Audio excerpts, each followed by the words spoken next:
deny, attack, and reverse victim and offender. There are many different patterns of behaviour in abusive relationships, and one of the tactics used by abusers is DARVO.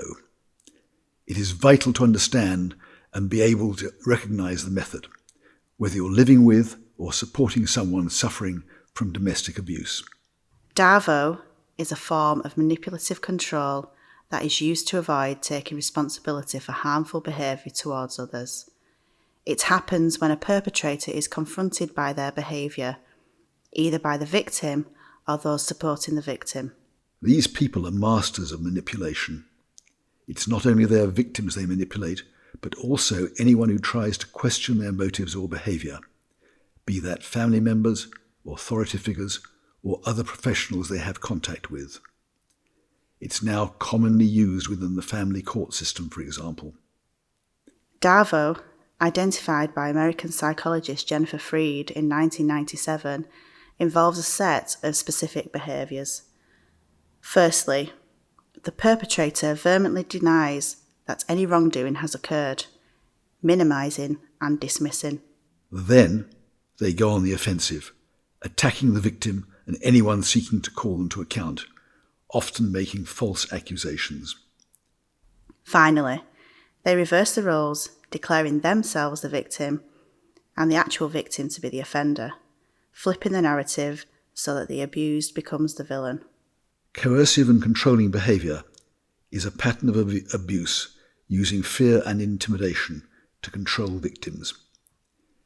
Gaslighting is a tool used to erode a victim's sense of trust and belief in themselves and their own judgment. It makes victims question their own memory, perception and sanity, and makes it easier to manipulate them using DARVO tactics. Therefore, victims may not fully understand that they're being manipulated. 20 years on from my own domestic abuse, I'm still having flashback memories and light bulb moments. Oh, that's what it was. It's vital to understand that when a relationship like this fails, the victim often believes it's all their fault. They find it difficult, if not impossible, to leave because they believe that they are unlovable.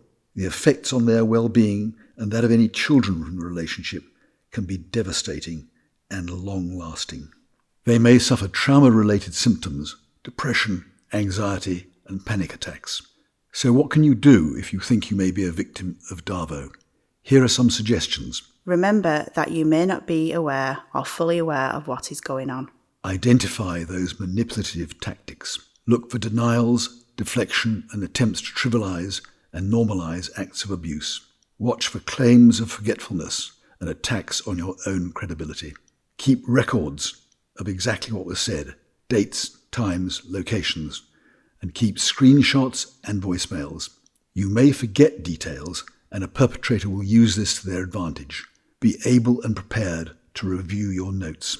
Be cautious and careful. A DARVO abuser may be vindictive and callous. Be brief and factual. You don't always have to give an explanation.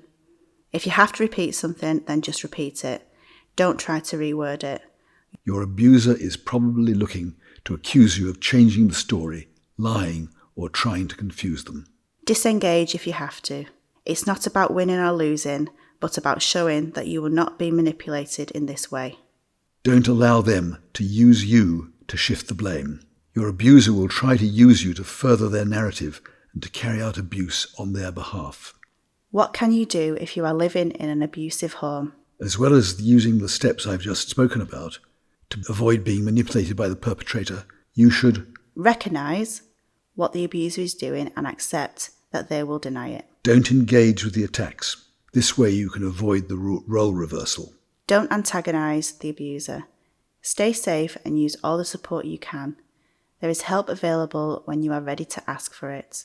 Stand your ground and maintain your integrity with them and with others. Thank you for watching this video. The more understanding we share of the DARVO method of abuse and how to recognise it, the less effective it will be and the less alone victims will be.